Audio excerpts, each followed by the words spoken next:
welcome back. I did some videos recently regarding long haul COVID and some suggestions on recovering and strengthening, hypernourishing the body after COVID.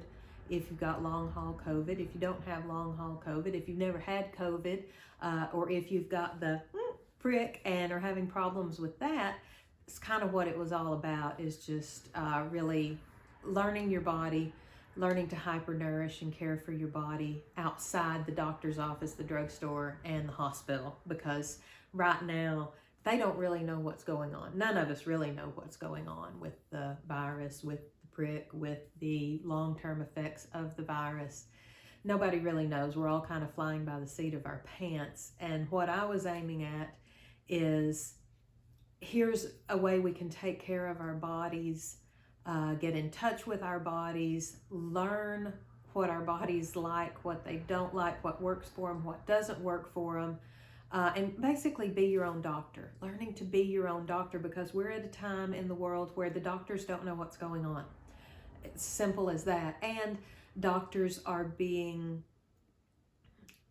really not encouraged to speak out about what they're seeing. They're afraid they're going to lose their license if they speak out about what they're seeing, or if they make suggestions that are somehow outside the official narrative. So we won't go too far into that.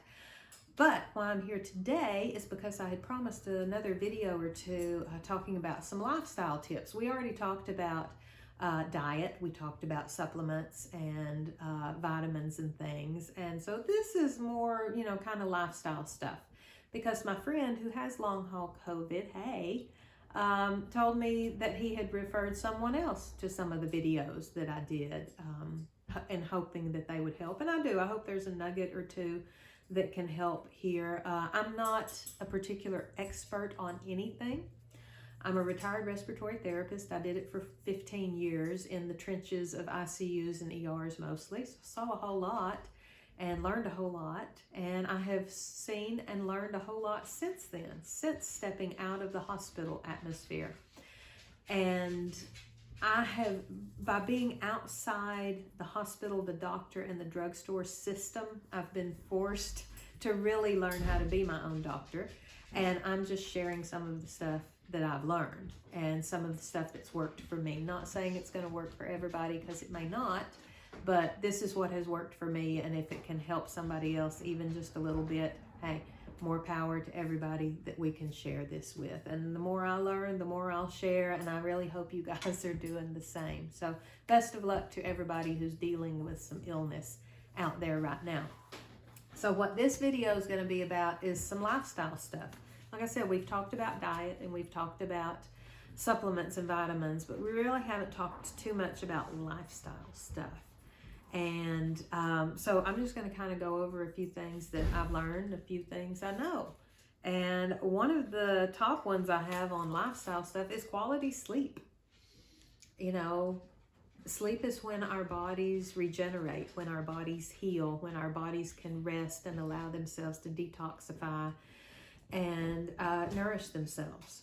So quality sleep is a big deal. And anytime your body is out of balance, whether it's illness, whether it's stress, any kind of big challenge like that, a lot of times we'll lose sleep. And getting quality sleep, that's a whole video in itself of sleep hygiene and the such that they call it.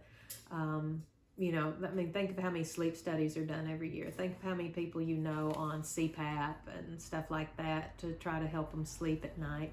Sleeping pills are just being, prescribed right and left. And, how do I sleep? How do I sleep? People, take Benadryl, so it'll put them to sleep. Drink a 6-pack or 2, so it'll put you to sleep. Sleep is a big deal, and it's definitely worth it if you don't sleep well to do some research and investigate what's going to help me sleep better. How can I sleep better? So there's number one. Get you some quality sleep, and if you're not, take the time to look into why you're not getting quality sleep and what you could do perhaps to help yourself get some sleep. There's number one. Exercise. Nobody wants to hear about it. Nobody wants to hear that it's necessary, because not that many people enjoy exercise. You can tell the people that enjoy exercise. I do it for me. I go to the gym every day for me. I go to yoga class for me. And then they want to tell you all about it. They want to tell you all about their CrossFit workout. They want to tell you all about the gains they've made and the injuries they've sustained and how much stronger they are and what a better person they are. You know the people that enjoy exercising. The other 95% of us do it because we know it's good for us. And eventually we usually find an exercise that we enjoy. So there's that. And that's really what it comes down to. What kind of exercise do you enjoy? And if you're on a healing journey right now, a walk around your yard may be the goal that you've set for yourself right now. And that's fine. That's where we start. We start somewhere. We start small and we do what we can, and then we move up from there. We find the things that we enjoy. Do you enjoy dancing? Did you used to enjoy dancing when you were younger? Something like that? Did you take dance maybe as a kid? Then put on some great music and dance around the house. No, it's not an exercise program, and it's not a specified routine or regimen, but you're moving your body and you're making yourself feel good. Do you like walking? You like to walk in pretty places? Well, find a nice park to go walk in. Simple as that. Doesn't have to be a big deal. Doesn't have to be any money spent. There doesn't have to be a gym membership involved. There doesn't have to be, a regimen of classes on Monday, Wednesday, and Friday from 9 until 10:30. No, it can be something you enjoy. Do you enjoy swimming? Great. Do you have a pool? If you don't have a pool, you enjoy the Y, go swim at the pool. You don't have to go to the gym or do any of the fitness classes or anything. You can just go swim. You can go float around the pool a little bit if that's what you want to do. But find gentle stretching, a real gentle yoga class. I mean, you can take any kind of exercise class on YouTube, most of them for free anymore. Learn how to belly dance. That's fun, and that's fitness. That's getting your body moving and getting you in shape, getting things moving in your body. Because they say one of the worst epidemics right now in our country or in the world is sitting and sedentary lifestyles. Sitting all day, horribly bad for your body. We need to move. Human bodies were built to move. Our lymphatic system, which is a huge player in our immune system, is kind of like what takes out the trash in our bodies. And when we don't move, the lymphatic system doesn't work very well. The lymphatic system works by different muscles and different joints squeezing and bending and moving, and that's what moves the fluid around your lymphatic system. If we're not walking, if we're not moving, if we're not actively moving our bodies and squeezing our muscles and things like walking and bending over, squatting, stretching do for you, that's what your lymphatic system does. And so the more we move, the more it can move and the more it can clean up our bodies well. So we have to get moving, even if it's just strolling around the house and doing a little jig here and there when a nice song that you enjoy comes on. So move your body. Time outside. We were having a discussion earlier this morning, my husband and I, about people who spend all their days and nights inside and they're never outside. They have really nice skin. I'll give them that because they never get out in the sun, so their skin looks really good. But outdoors, fresh air, sunshine, breeze, where are you going? All that good stuff is so good for your body, and it's good for your immune system. And people don't tend to talk about that very much, that how much good it does for a human being to be outside.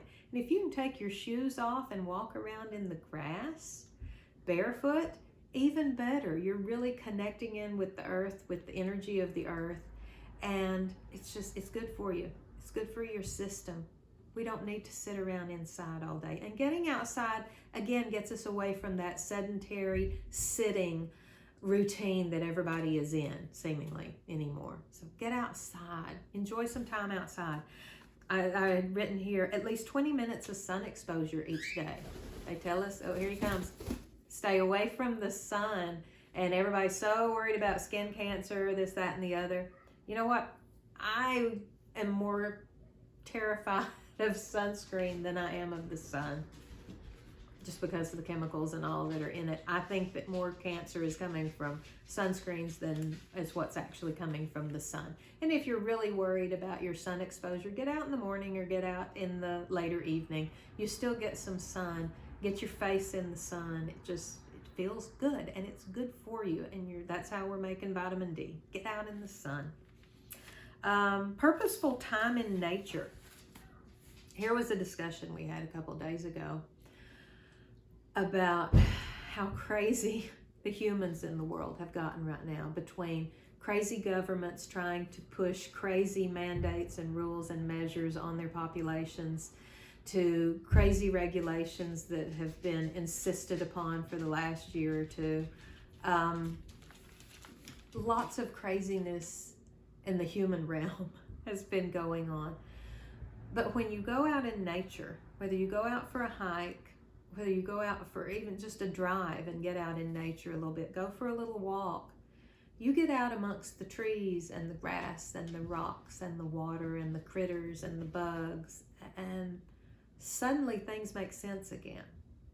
Because regardless of the craziness that's going on with the humans in the world right now, Mother Nature does not stop what she's doing because the humans are crazy. The leaves are still falling because it's autumn. The temperatures are getting colder. The days are getting shorter. The animals act a little differently because they're building up, they're bulking up for the winter time. Right now, our outside birds, our chickens and all, are molting. They're losing old feathers and they're putting on new feathers for the winter. Keep them nice and warm for the winter. Have a good new coat of feathers.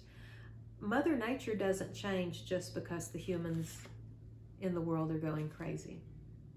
So get out in nature and let Mother Nature remind you that everything's still going according to plan, regardless of what the humans in the world are doing right now. Meditation and mindfulness time. Meditation and mindfulness can look 1,000 different ways to 1,000 different people. This is one of those things that you figure out what works for you. And for me, I have a crazy monkey mind that regardless of how many hours I sit in silence, it doesn't stop running. And meditation has allowed me to see that, I guess. And so a lot of my work with mindfulness and meditation and my quiet time is kind of the simple things, like sitting, observing a candle burning, observing just a flower, observing an animal, just sitting watching animals do what they do can be mindfulness time. But it's when we put our attention or our focus and our awareness on just one thing or one very simple thing, or if you are able to quiet your mind to the point that you can just watch your thoughts drift by and you can just sit and be aware. That's really what meditation is all about, is just being aware of everything that's happening around you without giving it a lot of judgment or putting labels on it. You just sit and be. And however you can figure out how to sit and be, or sit and just be mindful, have a mindful activity, whether it's mindful eating, a mindful art project, mindful reading, just where you're putting your complete focus on just that one thing and kind of letting the rest of the world drift away. If you can do that for just a few minutes a day, is really good for, it's surprising the physical benefits the human body reaps from time, quiet time in meditation or mindfulness. So interesting how that works. But again, this is one of those things that you have to figure out what works for you, what kind of meditation and mindfulness practice works for you, right? And breathing exercises, that kind of goes along the same idea of controlling your breathing, following your breath, being mindful of your breath. And breath practices are big meditation practices all over the world. I put Wim Hof here next to the breathing exercises. I know you, my friend, have said that you've got the Wim Hof app, I think, on your phone. And that crazy Nordic guy that is really super healthy, that does a lot of crazy things, mostly in ice water or snow or whatever, that really boosts his immune system. He's probably one of the healthiest people on the planet. But his breathing exercises, I'm really, really impressed with. The one that I like the most harkened back to my days as a respiratory therapist, when we draw arterial blood gases from our patients to assess the pH level, pH acid-base balance, and the oxygen and carbon dioxide and all in your blood. And acidic blood was what was always found in the people who were the most ill. Disease can't thrive in an alkaline environment the way it can in an acidic environment inside the human body. One of Wim Hof's big exercises, breathing exercises, is for, I think it's 3 or 4 times an hour maybe, or just a couple times an hour, to take a few minutes to do his breathing exercises that really essentially hyperventilate the human being. And by hyperventilating once or twice an hour or something, that brings, when you hyperventilate, it blows off a lot of carbon dioxide from your body and it raises your pH. And so you end up in an alkaline state just by, hyperventilating, by breathing fast and breathing deep. And I thought, wow, I've never thought of that we can ourselves create an alkaline environment inside our blood, even if it's just, you can't do it on an ongoing basis, or you would pass out, because you'd be hyperventilating and pass out. That's how it happens. But by doing just a little bit, a few times a day, it's like, wow, I can bring myself all by myself to an alkaline level, which is helping getting rid of disease. How cool is that? But it's worth looking at Wim Hof. I know I'm not explaining it as concisely probably as he does, but it's worth looking him up. WIMHOF, Wim Hof. My last one I have on here is limiting TV and screen time. Y'all have heard it over and over and over. It's not good for your brain. It's not good for your body. It gets your nervous system all wound up. Not to mention that television, one of the spiritual people I listen to says it tells you lies through your vision. That's what television is. And, he's right. That if you want to stop anxiety, stop nervousness, stop a lot of your depression, turn off the TV, turn off your screens, mostly anyway. And again, get outside, go out in nature and look how Mother Nature makes sense. But TV and screen time is huge. They are trying to tell us what to think. They're trying to tell us what to feel, what to be afraid of, how we're supposed to live.